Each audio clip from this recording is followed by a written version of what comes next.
Hola, ¿qué tal, amigas, amigos televidentes en Extra Plus? Un gusto saludarles, darles la bienvenida en esta primera edición de noviembre de Adelante Nicaragua, en este lunes 2 de noviembre, fiesta de los santos difuntos a nivel mundial, en que recordamos a todos los que ya no están con nosotros este año, especialmente un año de muchas despedidas, que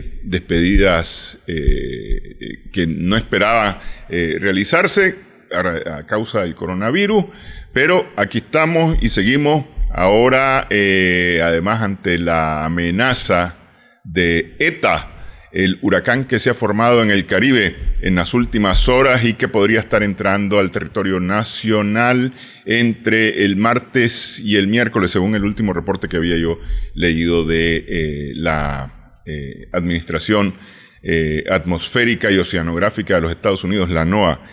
Bueno, hablemos de los hechos de esta última semana. Está con nosotros el doctor Cairo Amador Arrieta. Muchas gracias, Cairo, por estar con nosotros. A tus órdenes. Mira, hace 1190 días, un político poco conocido llamado John Delaney anunció su candidatura en las elecciones pasadas. De todo poco tiempo, el hombre no era muy conocido y mucho menos, ¿verdad? Estas elecciones coinciden de diferentes avenidas en señalar que efectivamente es una de las elecciones más importantes en este país. Y efectivamente, esta es una elección fundamental, no solo por el cambio de giro que implica los postulados y las plataformas presidenciales, sino también porque está en juego, a su vez, la composición de las cámaras. ¿Quién va a controlar estas cámaras, verdad? Y es que no se juegan todos los cargos ni de las casas de representantes ni del Senado. Pero la diferencia, por ejemplo, en el Senado es tan poca, ¿verdad?, que posiblemente con los asientos senatoriales que se están jugando, bastaría para delinear una nueva orientación política. Y esto es importante porque dentro de los tres poderes, ya el poder judicial básicamente está siendo controlado ideológicamente, al menos, por la parte conservadora. En sus 4 años de gobierno, Trump nombró a más de 400 jueces federales. Dicho sea de paso, 169, casi la mitad de ellos, habían sido jueces que la administración Obama no nombró. Y encima de eso, también, como pocas veces en la historia se ha dado, tuvo la ocasión de nombrar a tres magistrados de la Corte Suprema de Justicia. Por si acaso cualquier evento podía ocurrir como resultado de esta elección, los republicanos unieron filas para nombrar a la señora Barrett antes de las elecciones, de forma que la composición del Poder Judicial quedó de alguna forma a favor de la visión republicana. También se juegan muchas gubernaturas, de manera que entre gubernaturas y entre la Casa de Representantes y el Senado y la Presidencia de la República, esta elección es muy importante, sobre todo porque en todas las elecciones se juegan básicamente los mismos cargos, pero en esta es muy importante porque estamos no solamente ante un cambio de personas, sino estamos ante un cambio posiblemente de perspectivas políticas hacia el mundo y hacia ellos mismos. Pero una cosa, Cairo, una cosa, independientemente de elección o no, con los cambios que ha venido haciendo, por ejemplo, en la parte del sistema de justicia, el presidente Trump, que ha venido nombrando jueces más conservadores, incluso tenemos 3 en la Corte Suprema de Justicia, más, me decía 160 y tantos 400 federales, de los cuales 160 y tantos no había aprobado la administración Obama, ¿no? Pero estás hablando ahí de un sistema, es decir, un poder que se ha venido girando un poco hacia posiciones más conservadoras, independientemente del presidente que gane, ya sea Trump se logre reelegir o ya sea Biden. Lo que va a tener es un sistema un tanto más conservador que antes, pues que hace 4 años. En otras palabras, que va a tratar de revertir precisamente esa tendencia. Porque claro está que en las elecciones, y es una de las características del sistema democrático de gobierno y de las elecciones en particular, quien gana no las gana todas. Y quien pierde tampoco las pierde todas. Te me fuiste. Ya. Decía que quien gana no gana todas, sí, y quien pierde las pierde todas, ¿verdad? Así que de nuevo hay equilibrios de equilibrios. Hay equilibrios donde la visión ideológica republicana prevalece, como lo ha hecho en los últimos 4 años, y hay otras en que prevalece una un poco más centrista, ¿verdad? Sí, efectivamente. Decía que en 1996 los votos fueron debajo del 50% del famoso padrón. En el 2008 fue el 57%, que es una de las elecciones más concurridas en los últimos 40 años. Para el 2020 se espera un 60% de participación, que sería un nivel no visto desde 1968. Esta es otra expresión clara del interés de la población norteamericana en estas votaciones. Se espera, y vamos a ver si el cálculo está bueno, que asistan 60% de los que están en capacidad de votar, ejercen ese derecho. Ahora, una cosa que todavía no está muy clara es los votos por correo, que creo que fue alrededor de 1 millón de votos que se eliminaron el año pasado, las elecciones pasadas. Vamos a ver cuánto va a resultar en este año. A estas alturas, a estas alturas ya deben haber votado 100 millones, pero para el viernes en la noche ya habían votado 85 millones de personas, lo que significa de por sí un récord en términos de las elecciones tempranas. Nunca han sido tan concurridas en la historia de Estados Unidos como en esta ocasión. Ese es otro de los hitos de esta elección. Más de 90 millones de personas ya depositaron su voto. Y esos más de 90 millones, Cairo, esos más de 90 millones, estamos hablando de que esto tiene que ver por un tanto su interés por participar en las elecciones, pero también otro tanto el temor del coronavirus, que ha hecho que voten de manera temprana, porque además se ha permitido justamente por el coronavirus que haya votación de manera temprana, porque entiendo yo que para votar de manera temprana o para votar por correo debías de tener una causa justificada, y en este momento no hay necesidad de una causa justificada para el voto del correo, es decir, el COVID ha sido suficiente causa justificada, y eso me parece a mí que puede provocar una mayor participación al final de cuentas.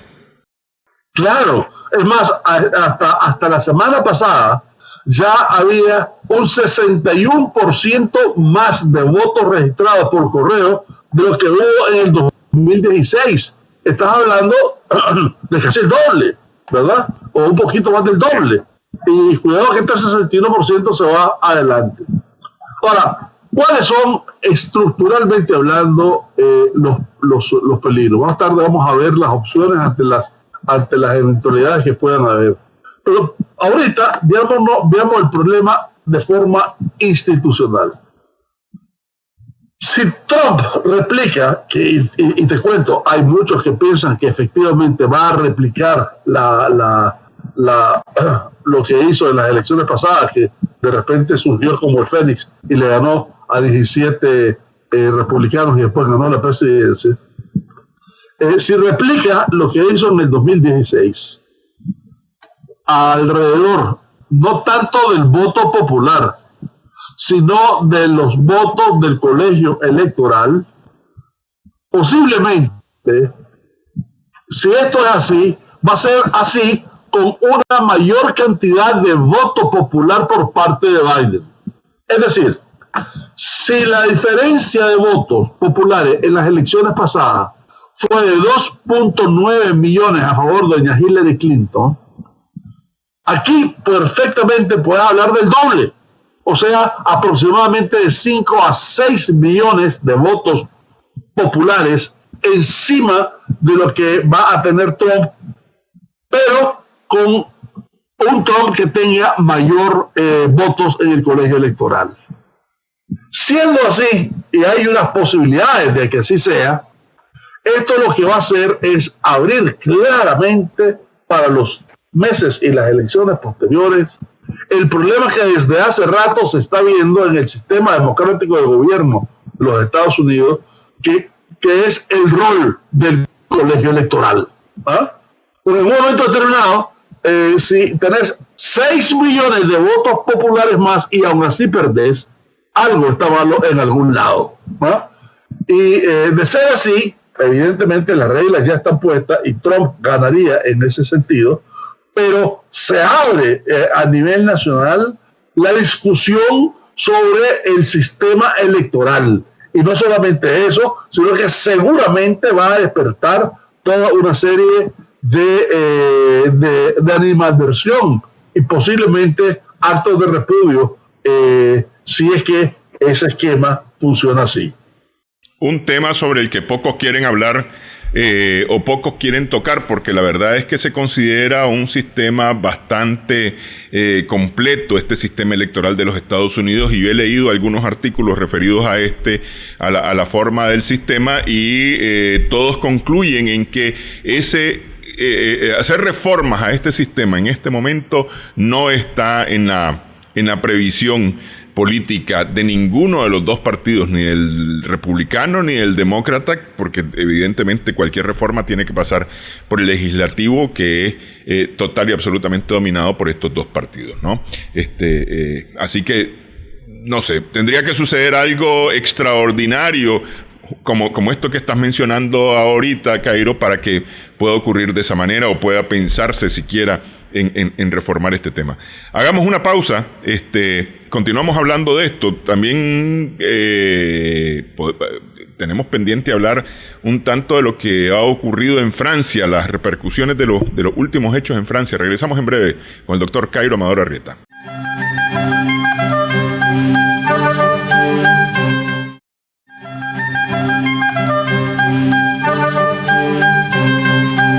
Seguimos en Adelante Nicaragua, en Extra Plus. Estamos conversando con el doctor Cairo Amador Arrieta. Las elecciones en los Estados Unidos, Cairo, seguimos hablando de esto. Te decía yo que difícilmente ese va a ser un tema, el tema del colegio electoral, que vaya a ir a reformas muy próximamente, ¿no? Es decir, se mira como un buen sistema hasta este momento. Tendría que ocurrir algo extraordinario para pensar en reforma. No, yo creo que ya es un sistema cuestionado y no desde ahorita, ¿verdad? Han habido elecciones sumamente controversiales. Han habido ocasiones en que la Corte Suprema de Justicia es la que te da el gane, como es el recuento famoso en la parte de la elección de Bush y Gore, ¿verdad? Para mencionarte uno reciente. Han habido ocasiones en que en los 1800 que estaban en una situación que posiblemente se estaba hablando incluso de una connotación bélica, una especie de guerra civil comenzando la República, ¿verdad? En los 1800, cuando fue la Casa de Representantes quien decidió quién iba a ser el presidente. Y en esa ocasión se estaban midiendo nada menos que Thomas Jefferson y Aaron Burr, ¿verdad? Y ganó por un voto, ganó Thomas Jefferson, ¿verdad? Es importante decirlo porque Thomas Jefferson es uno de los padres fundadores más reputados en la historia de Estados Unidos, ¿verdad? Desde decirte que la famosa librería del Congreso, él la donó inicialmente, fue formada por sus libros que tenía en ese momento, aparte de toda su acción toda su acción con la Constitución misma, sus debates con Hamilton, con los federalistas, etcétera, ¿no? Pero bueno, la otra ocasión fue una situación que hubo la Guerra de Secesión en los 1860, ¿verdad? Inmediatamente después con la Guerra de Secesión, cuando ganó el presidente Lincoln. De manera que, e incluso cuando ganó Kennedy tampoco ganó por una ventaja enorme. Kennedy ganó como por 100,000 votos en los 1960, ¿verdad? Y se dice entonces de que Trump dijo de que si no hay resultados de las elecciones la misma noche de la votación, es que algo está malo en algún lado, ¿verdad? Algo se estaba haciendo. Y se le olvida que precisamente los republicanos ganaron, ya lo dije anteriormente con Bush y Gore, y fue nombrado y fue la elección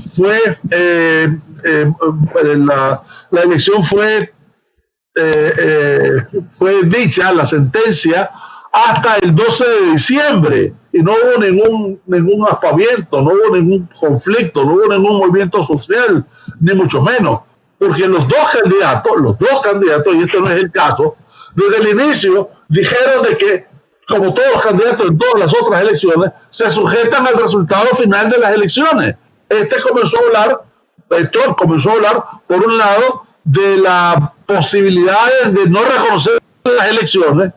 Dos, el hecho de que los votos por correo pueden prestarse a fraude y otras cosas. Y tres, el hecho de que existe una polarización tremenda en Estados Unidos, al punto de que hay una situación en donde adversarios de los distintos partidos, 4 de 10 en cada partido, dicen que ellos no aceptarán el resultado de las elecciones si su candidato pierde. Eso es una situación altamente radical, altamente polarizada, que expresa el estado de la sociedad norteamericana y, de nuevo, pone en relevancia la importancia de estas elecciones en estos momentos. Bueno, esperemos, Cairo, que la OEA tome cartas en el asunto, y lo mismo que sucedió en Bolivia hace un año, a lo mejor pueden replicar este año en los Estados Unidos, pues los observadores de la OEA. En todo caso, Cairo, yo lo que pienso es que para mí es ilógico que el presidente esté cuestionando los resultados o esté cuestionando un proceso electoral que él mismo organiza, porque hay que considerar o hay que recordar que las elecciones en los Estados Unidos están organizadas por la administración pública, por el gobierno, a través del Ministerio de Justicia, del Departamento de Justicia, en este caso, que es el que organiza a los colegios electorales y todo el sistema electoral en lo general para poder realizar las elecciones. Es decir, es como que vos no sé, dijeras que no es correcto un artículo que vos mismo escribiste, pues, es decir, por ahí sería el asunto. Ese es el punto. Los artículos no los escribís vos, los escribe el aparato legislativo. De hecho, el aparato legislativo fue el que aprobó un presupuesto extraordinario para correos, de forma que estuviese en condiciones de manejar toda esta situación de los votos por correo. Aparte de que el comentario de los votos por correo los hizo Trump, no ahorita, los viene haciendo desde hace un par de meses, ¿verdad? No es nada nuevo. Otra situación que podría presentarse, dicen otros, es el hecho de que suponete de que el día de las elecciones Trump esté ganando en varios estados, pero no se han contado todos los votos, pero él se declare ganador, sin que se hayan terminado de contar los votos. Esa es una otra situación, teóricamente hablando, que se presenta como perspectiva. Es tan importante esto de estas situaciones, de que ya hay 450 organizaciones, incluyendo todas las unidades del AFL-CIO, que es la central de la unión sindical más grande en Norteamérica, listas de alguna forma para, dicen ellos, para lanzar una huelga si es que cualquiera de las situaciones que hemos estado mencionando se presenta. Dicho sea de paso, si bien es cierto que los sindicatos en el mundo y en Estados Unidos en particular han bajado enormemente su importancia por la representación disminuida que han tenido a partir de los 1990, etcétera, etcétera, no quiere decir que no tengan ni fuerza y que no tengan importancia, ¿verdad? De manera que cualquier posición de la AFL-CIO debe ser considerada. Dicho esto, también hubo cosas que no se habían dado en mucho tiempo. Por ejemplo, el último día de las elecciones, un bus de esos buses como los que hacen en los viajes a Centroamérica, fue acechado, fue rodeado por toda una caravana de carros con la bandera de Trump. Este autobús se dirigía de Houston a San Antonio, una cosa de esa, en Texas, para un meeting. Los republicanos, los demócratas, con mucho tino, desactivaron la actividad para evitar confrontaciones, pero inmediatamente salieron cantidad de gente diciendo de que eso era un atentado e incluso podría ser catalogado como un intento de homicidio, ¿verdad? Pero bueno, eso le dio una mancha al proceso electoral, en el sentido de que, vaya, hay formas de violencia y esa es una de ellas, ¿verdad? Que no se había dado en mucho tiempo. Sí, efectivamente, me parece que el clima de violencia en lo general en los Estados Unidos ha venido subiendo de tono, y el proceso electoral no ha estado, no se ha podido excluir de ese clima de violencia en los Estados Unidos, y me parece efectivamente que ha habido ya algunos síntomas de violencia o algunas muestras de violencia en estos últimos días en esta campaña electoral, lo cual es grave para el país que dice representar las libertades y la democracia como tal, pues, un muy mal ejemplo, un mal precedente. Por supuesto. Ahora, en general, podemos decir de que hay muchísimas cosas en juego. Al momento, y esto lo estoy tomando del periódico El País de España, las ventajas claramente son para Biden, lo que nos quita que no tenga cierta proporción de ganar Trump, pero son menores, de 2 a 5, de 2 a 6 aproximadamente. La distancia entre Biden y Trump sigue siendo aproximadamente 7.8%, un 0.1% menor de la distancia que era la semana pasada. Las posibilidades de Biden-Trump, y aquí hay mucho que discutir, unos dicen que las posibilidades de triunfo de Biden son tan altas como el 89%. Otros, me estabas mencionando uno, dice de que Trump va a ganar y va a ganar por mucha ventaja, ¿verdad? No sé en qué se basa. El País de España se basa básicamente en 3 variables. Las variables de una ponderación de las principales encuestas, la opinión de expertos internacionales y nacionales en la materia y las estadísticas por estado alrededor de los colegios electorales, ¿verdad? Siendo así, otros tienen otros modelos matemáticos y dicen de que, bueno, que Trump va a ganar por por mucha ventaja. La verdad es que toda esa situación se comienza a aclarar a partir de mañana. Sí, definitivamente. Lo que yo podría pensar es que para este martes 3 de noviembre todavía no hay nada para nadie. Hoy, lunes 2 de noviembre, no hay nada para nadie todavía en los Estados Unidos. Así es. Bueno, hacemos pausa nuevamente. Sí, hacemos pausa nuevamente en esta edición de Adelante Nicaragua. Regresamos en breve.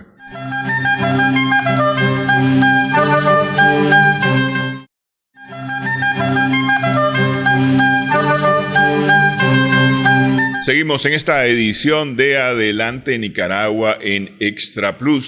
Una de las interrogantes que surge en periodo de elecciones en los Estados Unidos es cómo van a ser las relaciones o cómo va a ser la política exterior del gobierno. Un poco conocemos ya la del presidente Trump y aparentemente no va a sufrir mayores cambios. América Latina, y me dirás, Cairo, si me estoy equivocando en esto, no ha estado en el centro de la atención de la política exterior de los Estados Unidos. Yo creo efectivamente que América Latina no ha estado en la atención de América Latina, sin embargo, de Estados Unidos. Sin embargo, por ejemplo, Christian Paz, un analista político, dice que la doctrina Biden, desde ahora ya le da el nombre, la doctrina Biden inicia con América Latina precisamente. Ya sea precisamente porque América Latina fue el factor olvidado de Trump en sus 4 años, o porque América Latina a su vez está en un proceso de cambio profundo. Valga decir lo que las elecciones de Bolivia, valga decir la nueva dirección del gobierno de Argentina, el referéndum de Chile, la posición de México, etcétera, ¿verdad? Peter Nicholas concluye que uno de los grandes errores de Trump fue que en su afán de mostrar fuerza, al final hizo a Estados Unidos más débil. Y vamos a repasar un poco las posiciones con los principales países de América Latina, y vamos a mencionar solo a dos, a Afganistán, a Israel, a tres, a Israel y a Egipto. Y esto lo hago porque con Afganistán, cuando él estaba en la presidencia en el año 2013, él decía, salgámonos de Afganistán cuanto antes. En el 2017, ya el presidente envió 3,000 tropas adicionales.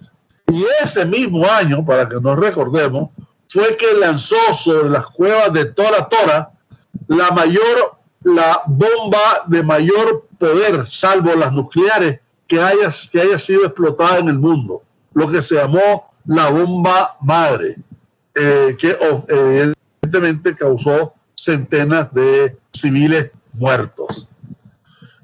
Bueno, y por último, para despedirse de Afganistán, está negociando con los talibanes, pero atención, está negociando con los talibanes al margen del gobierno de Afganistán, que es su aliado natural, que es una de las causas por las que precisamente está en el terreno, y quiere para diciembre, y lo quiso antes pero no pudo, sacar a todas las tropas de Afganistán, independientemente de lo que pase posteriormente.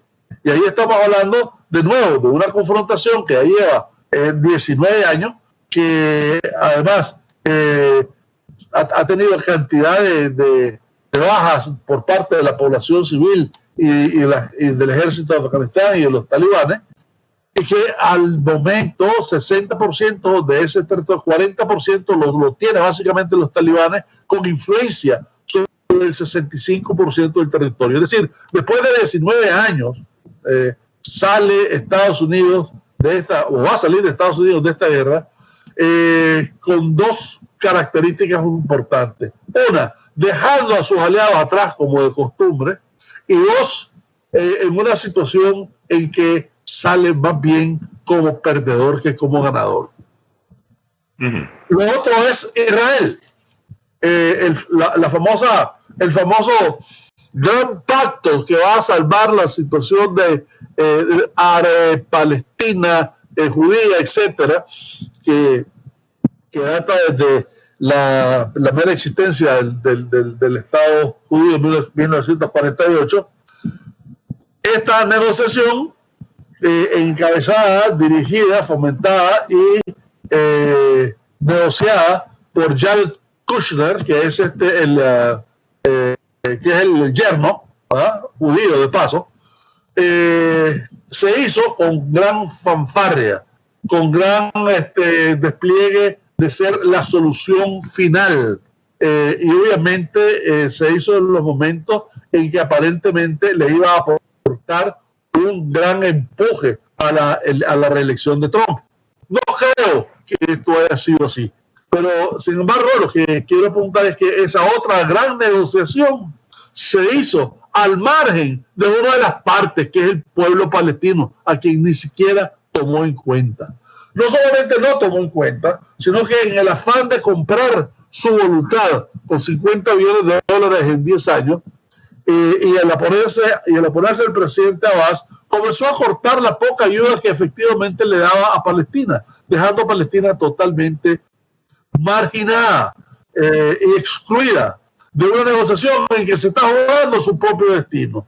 No sin antes mencionar también la otra parte en su administración del reconocimiento de Jerusalén como capital del Estado de Israel. Desafortunadamente tenemos que decir que el segundo país que reconoció a Jerusalén como capital de Israel fue Guatemala. Que dicho sea de paso, fue el primer voto en el 48 a favor de la independencia de Israel, y que en Tel Aviv hay una calle con el nombre del señor Zamora, creo que es el que dio el voto en esa ocasión. Pero bueno, y también tenés a Egipto. Y Egipto es importante porque Egipto es el corazón del tratado de Camp David, del aseguramiento de las fronteras de Egipto por el lado del Sinaí. Y además, para que no haya dudas acerca del apoyo a Egipto, dice el presidente: expreso que estamos detrás del presidente Sisi. ¿Y quién es el presidente Sisi? Es el general Sisi, que dio un golpe de Estado al señor Morsi, que fue electo presidente, independientemente de si te gustaba o no te gustaba, fue electo presidente legalmente, y que fue derrotado por un golpe militar dirigido por Sisi, y que no fue reconocido como golpe por Estados Unidos. Y no fue reconocido como golpe por Estados Unidos porque de hacerlo así, por sus propias leyes, se hubiese visto inhibido de ayudar militar y económicamente a Egipto. Y eso fue exactamente lo que hizo, ayudar enormemente a Egipto, incluso con una dotación de 1.4 billones de dólares anuales, ¿verdad? Solo Israel le entregan mayores recursos. Y bueno, y eso es parte de la herencia también de Trump. Cuando habla de Argentina, Trump dice, y se refiere a Macri como su gran amigo. Y efectivamente la familia de Macri, que es una familia de la oligarquía argentina, el padre de Macri, hizo negocios incluso con Trump, de manera que ya se conocían. Esta situación de mejores amigos y esta situación de apoyo no se le está dando a Fernández, lo tiene a distancia prudente. Con Brasil, las relaciones con Brasil, efectivamente con Bolsonaro, después de la elección de Bolsonaro, dice Trump, jamás han sido más fuertes. El hijo de Bolsonaro, que también es diputado, desde los primeros días de las elecciones, cenó con George Bannon, con Pompeo, incluso con el general Flint, antes de que cayera preso. Bolsonaro a su vez dice: yo soy un admirador de los Estados Unidos, más aún cuando usted está en el poder. ¿Ah? O sea, y a lo que voy es una identificación clara, precisa y precisa alrededor de los gobiernos derechizantes de América Latina con Trump. En Colombia,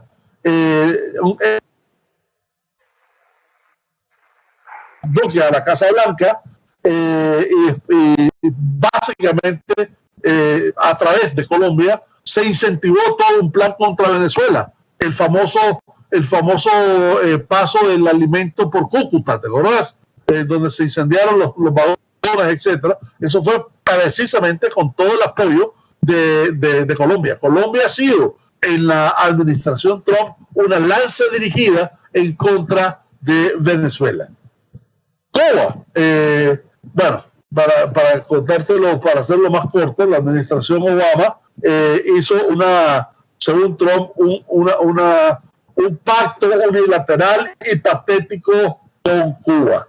Eso lo hace evidentemente, entre otras cosas, para ganarse a la comunidad cubana en la Florida. Ya dijiste vos de que la Florida efectivamente es un feudo de Trump en este sentido. Y aquí tenemos que decir que ahí tenés la ayuda de Marco Rubio, tenés la ayuda de la señora Ross Lettiman, etcétera, etcétera. Pero para efectos de Cuba, violentó, retrocedió, borró todas las intenciones y todos los primeros pasos que se estaban dando para gente mucho más integrada en términos políticos con Estados Unidos. Y solo para darte un ejemplo, la semana pasada 400 puestos de la Western Union cerraron en La Habana por las políticas de Estados Unidos y las presiones hacia las remesas de Estados Unidos hacia Cuba. En El Salvador, a pesar de que en un momento determinado con Bukele hubo unos comentarios no necesariamente muy favorables, pero alrededor de temas de la inmigración, de temas de las famosas caravanas y de temas de los maras, ¿verdad?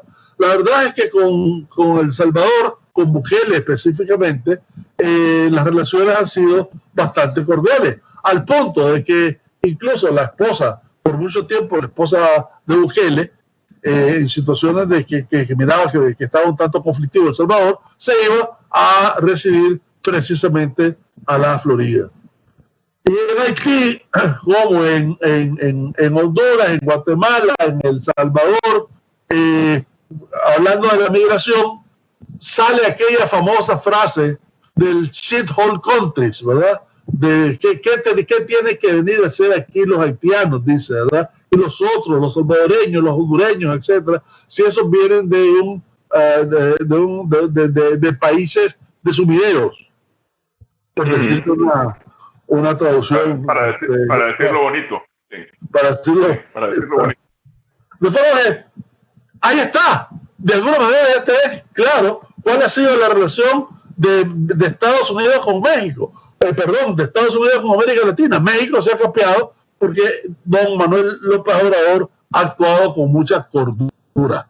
Pero en general, puedes decir que la relación de América Latina con la administración norteamericana ha sido fatal, por no hablar del apoyo incondicional que le dieron a la señora Áñez una vez que dio el golpe en Bolivia a Trump, ¿verdad?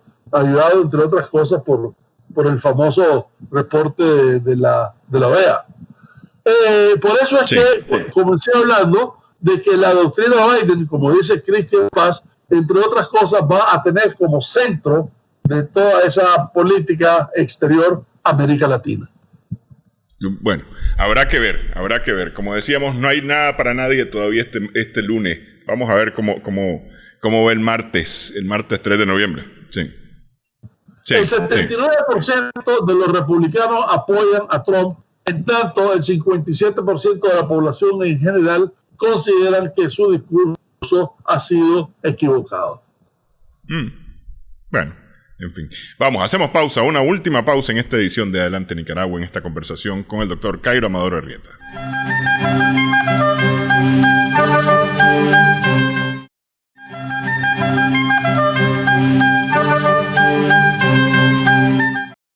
Seguimos en esta edición de Adelante Nicaragua, en esta conversación con el doctor Cairo Amador Arrieta. Bueno, la semana pasada estuvo bien complicada la cosa en Francia. nos vamos a salir un poquito de los Estados Unidos, por los asesinatos de personas, especialmente en la costa azul francesa, frente a una iglesia, especialmente frente a una iglesia, es decir, 3 personas asesinadas frente a una iglesia.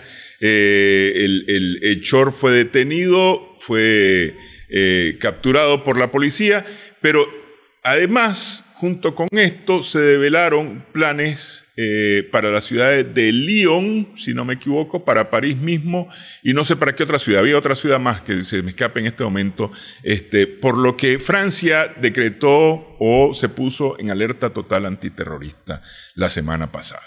Así las cosas, Cairo. Bueno, acordate de que ya había pasado un hecho similar, y si la memoria no me falla, fue incluso anterior a Charlie Hebdo, que fue el asesinato de un sacerdote dentro de una iglesia católica, ¿verdad? Sí. Y eso fue ya hace un par de años.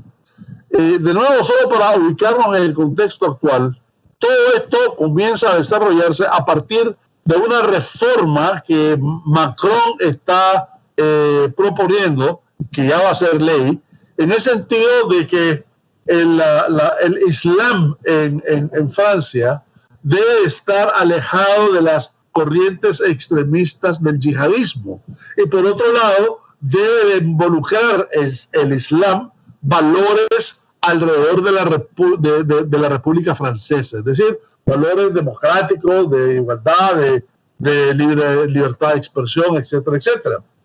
En ese contexto es que se encuentra las clases del profesor Petit, el que degollaron la semana antepasada.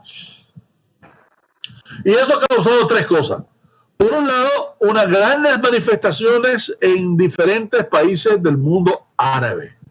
Por otro, una serie de movimientos árabes en el Mediano Oriente tratando de imponer un boicot comercial a los productos franceses.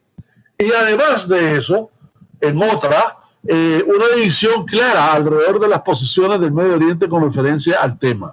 Por ejemplo, Marruecos, Jordania y Argelia, creo, están, yo creo que Argelia fue colonia francesa, están hablando de la necesidad de echar atrás esas medidas que insultan al pueblo árabe, al pueblo musulmán en general. Kuwait, Arabia Saudita, Bahrein y Tunisia, por el contrario, hablan de que eso es debería de ser comprendido como parte de la libertad de expresión. Para efectos de Francia, eso es parte de su soberanía. Él es, dentro de su estado, dentro de su territorio, al Estado le corresponde básicamente hacer sus leyes, y esa ley es parte de las decisiones que tomó el Poder Ejecutivo. Ahora, internamente también comienzan a planear toda una serie de golpes como el que se dio en Niza. Para ello tenemos que comprender 3 cosas fundamentales. La primera es que en Francia más del 9 al 10% de la población tiene ascendencia árabe, ya sea Pied Noir, en el caso de los ascendientes de Argelia, o de otros países, incluyendo Tunisia, incluyendo Siria, Líbano, etcétera, ¿no? Además de eso, se da un fenómeno de marginación creciente hacia la población árabe. Solo acordate de los famosos pleitos de lo que se llama las banlieues, los barrios situados al margen de la ciudad, a finales de los años 90, donde quemaron buses, donde hicieron asaltos, donde robaron comercio, etcétera, etcétera, ¿verdad? Y todo eso para decirte, como último punto también, dentro de la población penitenciaria francesa, más del 50% de la población penitenciaria está relacionada con los musulmanes. Es decir, siendo aproximadamente el 10%, 9-10% de la población, tienen el 50 o más por ciento de la población carcelaria. Y esa situación dentro de las cárceles ha servido incluso como centro de adoctrinamiento. No en balde, y eso sucede en varios países de Europa, la gente que atacó el teatro y los cafés después de Charlie Hebdo, incluso los hermanos que estuvieron en la situación de Charlie Hebdo, algunos de ellos habían salido de la cárcel recientemente, ¿verdad? De forma que mezcla todo eso junto y hace que el gobierno francés tenga una posición muy clara. Le dice al gobierno: ustedes controlen a las minorías radicales que están en estos momentos queriendo dañar las relaciones entre Francia y sus países. Segundo, tienen la obligación de garantizarle la vida a los franceses que viven en su país.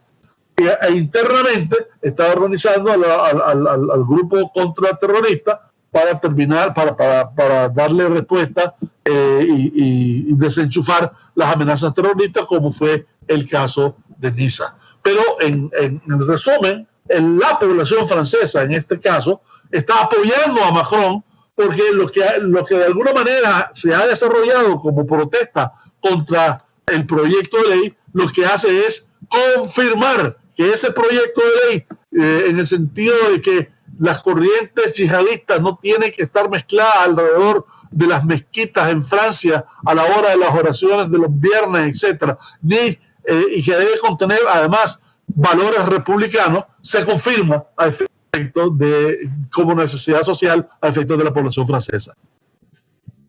Es un rollo, la verdad es que es un rollo, porque, es decir, ahí estamos hablando de, Francia, como has mencionado, fue un país que tuvo como colonia, principalmente en el norte de África, a varios países hoy musulmanes, ¿no? Es decir, ya en aquella época muy probablemente musulmanes. Tuvo participación en Siria también, es decir, de por ahí que ocurra lo que termina ocurriendo cuando estas grandes o estas colonias son destetadas de alguna manera. Entonces comienzan a recibir la migración de los ciudadanos en busca de mejor vida, ¿no?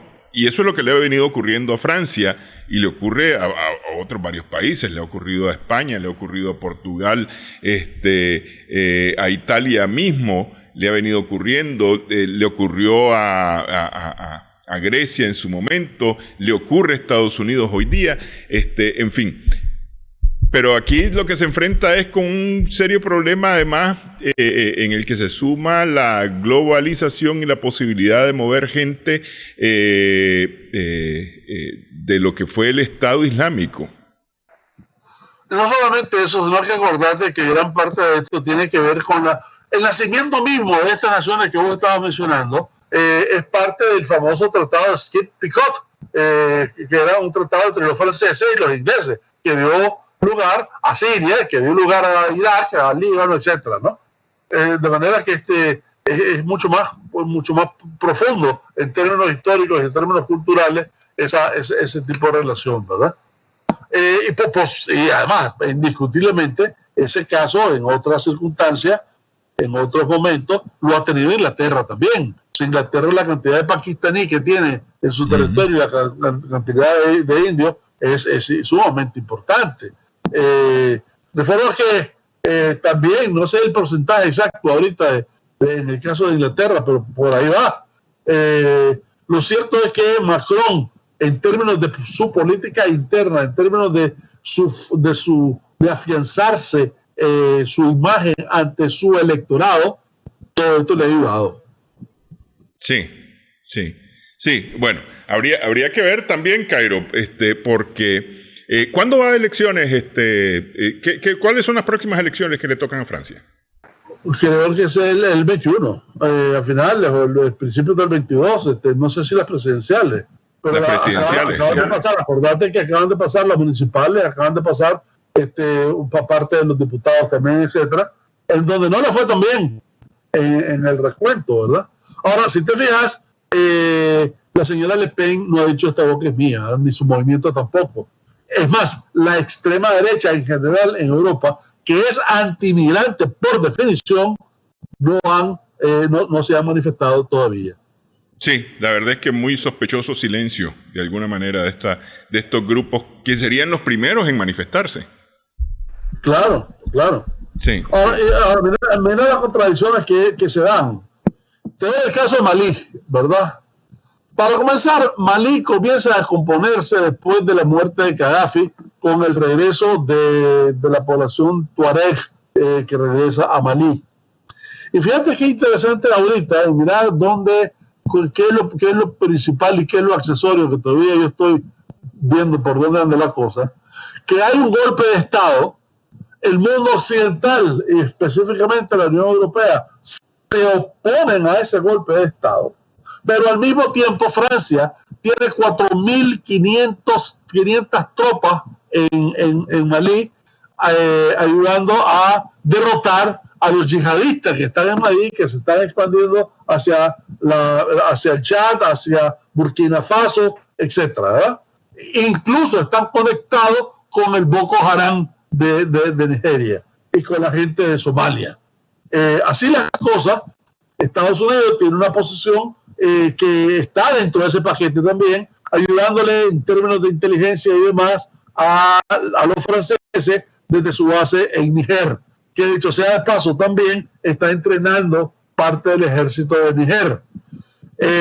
Así las cosas, se sucede una recomposición del poder en donde Occidente efectivamente tapa su conciencia y se tranquiliza, porque ya no es el golpe de Estado, ya no es la junta militar, ahora es un gobierno electo. Y eligen un presidente, eligen un vicepresidente, el vicepresidente en la práctica es el que manda.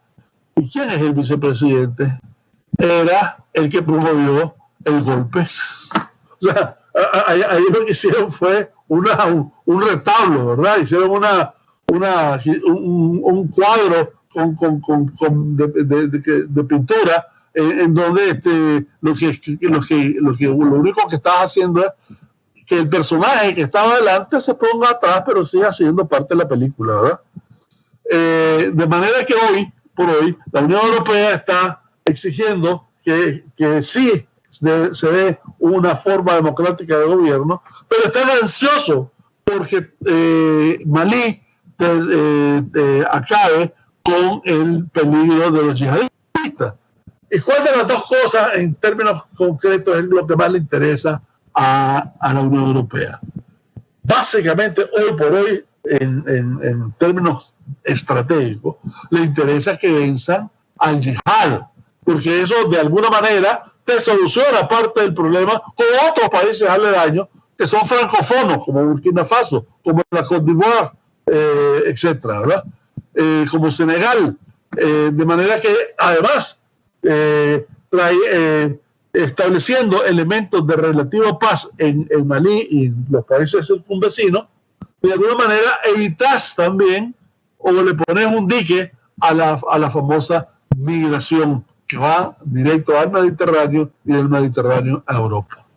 Pero bueno, la confrontación en términos de valores entre lo que es empujar por un gobierno democrático y al mismo tiempo empujar para que el ejército venza a los yihadistas, de alguna manera las dos cosas definitivamente no se pueden dar al mismo tiempo. Bueno, complicadas las cosas para los deseos de la Unión Europea en este caso, y lo único que se logra es enredar más los asuntos para las mismas poblaciones, porque son las poblaciones las que terminan sufriendo estos efectos. Me parece que eso de querer eliminar al yihad en un lugar es como poner un tapón en una tubería y que se rompa por otro lado la tubería y haya otra fuga por otro lado, y no una sino varias fugas más, lo que termina ocurriendo cuando se intentan hacer ese tipo de cosas. Para ponerlo en una figura gráfica, sobre cómo vienen ocurriendo las cosas, porque es decir, el Estado Islámico en territorio sirio no funcionó, pero ahora vemos sus expresiones, especialmente en las naciones africanas. Vemos sus expresiones en las naciones africanas. Me parece a mí, Cairo. Sí. Así es. Bueno, Cairo, el tiempo se nos acabó. Quiero agradecerte. Nos vemos el próximo lunes. Estamos pendientes de qué es lo que ocurre este martes en los Estados Unidos. A ver qué nos depara el futuro. Bueno, muchas gracias, Cairo. Gracias también a nuestras amigas, amigos televidentes por su sintonía en esta edición de Adelante Nicaragua. Esperamos que el programa haya sido de provecho para ustedes.